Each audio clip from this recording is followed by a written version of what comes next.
معزز خواتین و حضرات، ڈیڈ لائن برسل سے میں ہوں آپ کا میزبان حافظ انیب راشد۔ آپ جانتے ہیں کہ ہم ہمیشہ کوشش کرتے ہیں ایک ایسا پروگرام کرنے کی جس کے اندر ہم ایک ایسی شخصیت کو آپ تک آپ کے سامنے لے کے آتے ہیں کہ جو بظاہر اس طرح کی بڑی شخصیت نہیں ہوتی جس طرح جن سیلیبریٹیز کو ہم دیکھنے کے عادی ہوتے ہیں، ان کے بارے میں گفتگو سننے کے، ان کی گفتگو کرنے کے انداز کو دیکھنے کے عادی ہوتے ہیں۔ میری کوشش یہ ہوتی ہے کہ میں ایسے لوگوں کو آپ کے سامنے لاؤں جنہوں نے کسی بھی مسئلے کے حوالے سے زندگی میں اس مسئلے سے نپٹے ہیں، وہ زندگی کو اس جد و جہد کے طریقے سے انہوں نے دیکھا ہے۔ تو میرے آج کے جو مہمان ہیں فاروق صدیقی، وہ ایک کشمیری لیڈر ہیں، مقبوضہ کشمیر سے ان کا تعلق ہے، آج کل کینیڈا میں ہوتے ہیں، وہ یہاں تشریف لائے ہوئے تھے۔ آج ہماری کوشش ہے کہ ہم ان سے گفتگو کریں اور کشمیر کے حوالے سے تازہ ترین صورتحال اور وہاں اس کا ماضی، اس کا حال بہت ہی مختصر انداز میں ان کی اپنی زبان سے جو ہے وہ ہم آپ تک پہنچائیں۔ میں اپنے پروگرام میں اپنے مہمان فاروق صدیقی اور فاروق پاپا کو خوش آمدید کہتا ہوں۔ السلام علیکم فاروق صاحب۔ کشمیر جو ہے وہ پاکستان اور انڈیا کے درمیان ایک عجیب و غریب قسم کا تنازع ہے۔ اس کو اتنا عرصہ ہو گیا،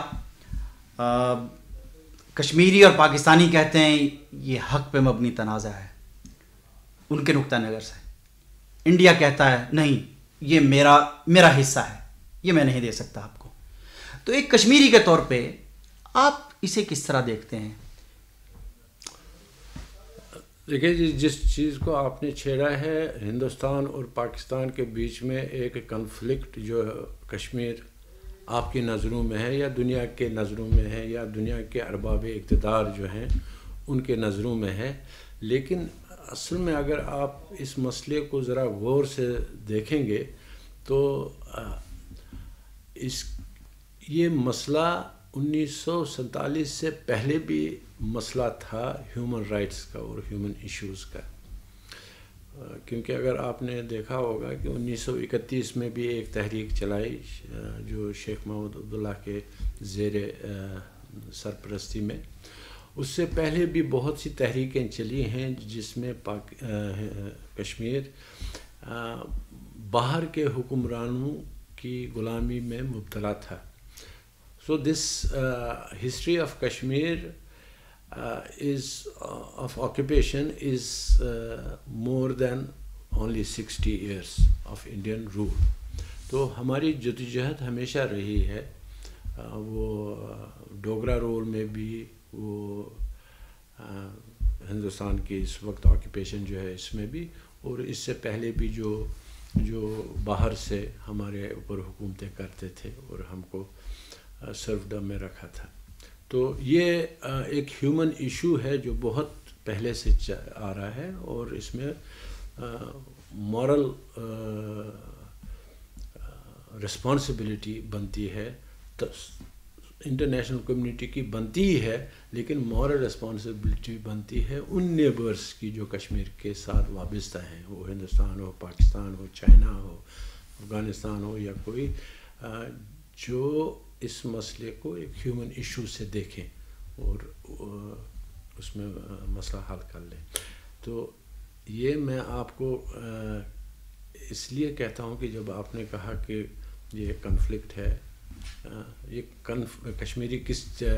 لحاظ سے اس کو دیکھتے ہیں، اس کو ایک ہیومن ایشو کے لحاظ سے دیکھتے ہیں کہ 21ویں سینچری میں بھی ابھی بھی یہ ایک آکوپیشن بنی ہوئی ہے ہندوستان کے اندر۔ تو میرے خیال میں یہ ایک انسانی مسئلہ ہے، یہ زمینی تنازع کم ہے۔ زمینی تنازع ہو سکتا ہے یہ ہندوستان اور پاکستان کے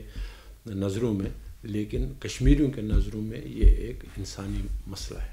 جس کو ایک بات جو انڈیا کی طرف سے بار بار کہی جا رہی ہے، وہ اس کو انسانی ایشو نہیں سمجھتا۔ وہ یہ کہتا ہے یہ زمین کا تنازع ہے، اور یہ جو کشمیر کے اندر جو گفتگو چل رہی ہے اس وقت، جو بھی تحریک چل رہی ہے، یہ پاکستان سپانسرڈ ہے۔ کشمیر یعنی کشمیری قوم جو ہے وہ آیا بالکل اتنی ہی بے وقوف ہے کہ وہ کسی کے کہنے پہ بھی چل پڑے گی، یا آیا وہ حقیقی طور پہ جو ہے نا وہ آزادی کی خواہش رکھتے ہیں؟ ہندوستان کو کشمیر میں اپنی آکوپیشن رکھنے کے لیے ایک بہانہ چاہیے،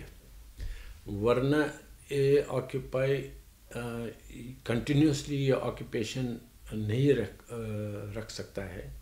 کیونکہ اپنے آپ کو ایک ڈیموکریٹک ملک کہنے والا ہے جہاں پر ایک پارلیمنٹری سسٹم ہے اور اس سسٹم میں رولز اینڈ ریگولیشنز بنتے ہیں، تو ہندوستان کے باقی علاقوں میں جہاں پر ان کے اپنے جہاں پر سیپریٹسٹ موومنٹس نہیں چل رہی ہیں وہاں پہ ایک قانون ہندوستان کا چلتا ہے، وہ قانون کشمیر میں نہیں چلتے ہیں۔ اور جو دیکھیں جی، اگر ہندوستان کی تاریخ، ہندوستان کی انڈیپینڈنس کی تاریخ بھی دیکھیں گے،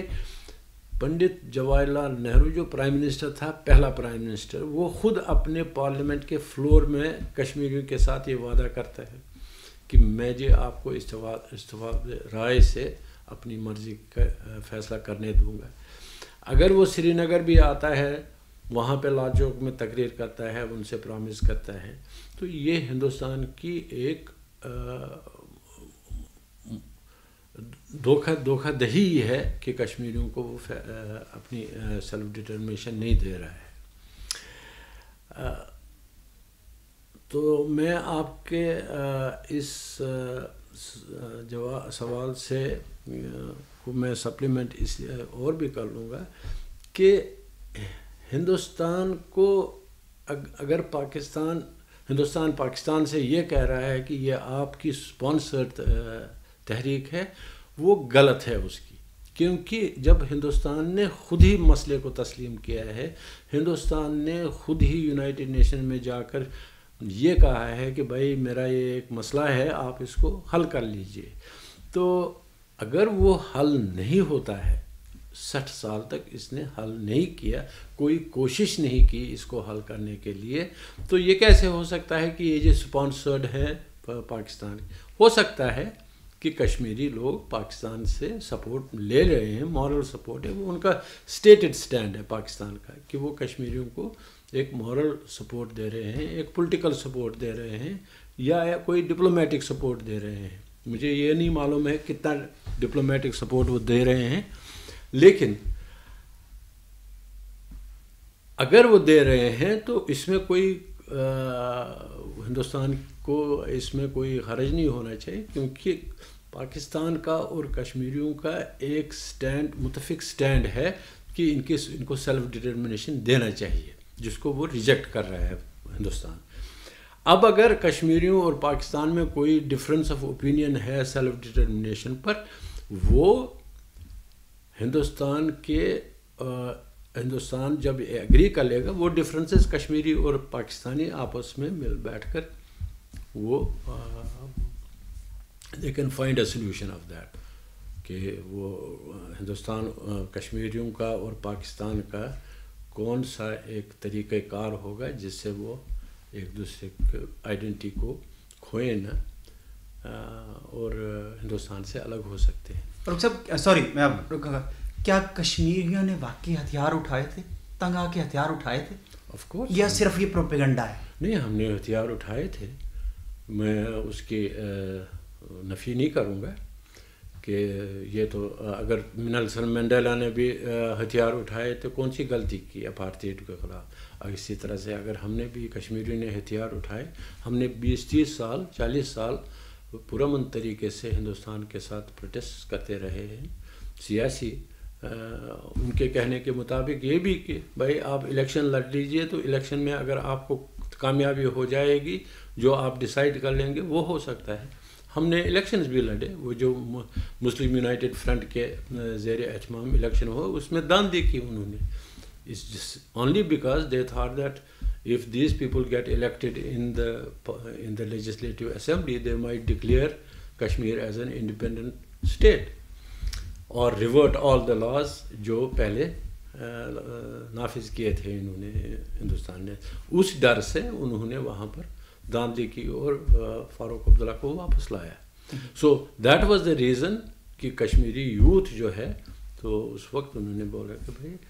اب تو کوئی there is no way out other than violence. So they opted for violence. They saw that violence did raise جو violence, I will not call it violence, it's a militancy, a resistance movement with armed struggle. تو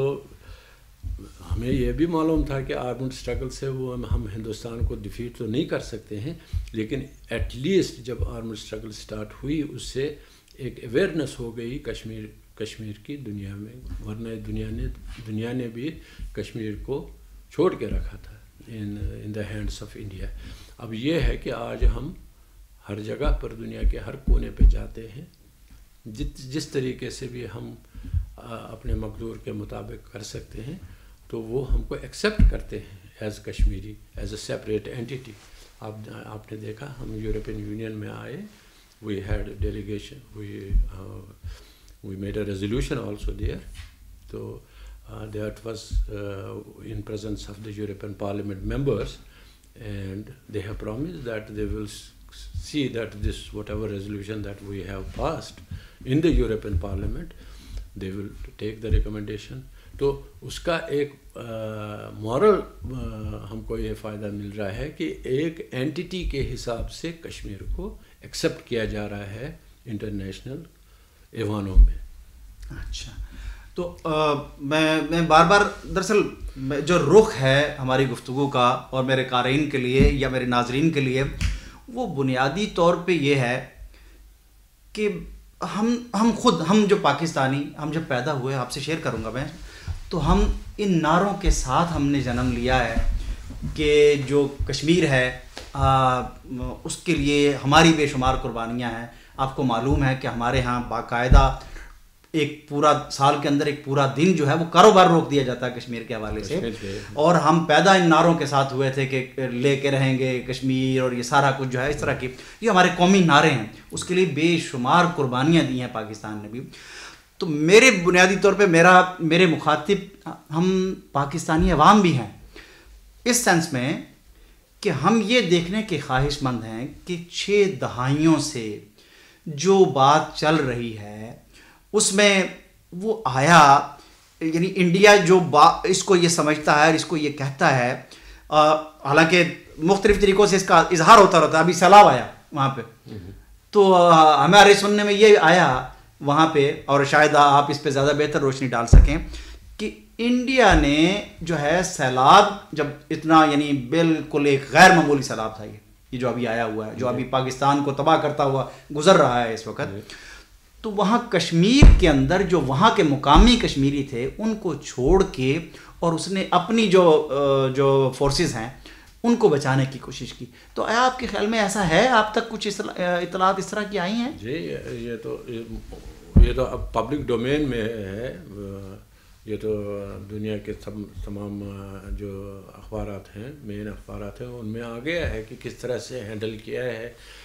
اس flood situation کو ہندوستان نے.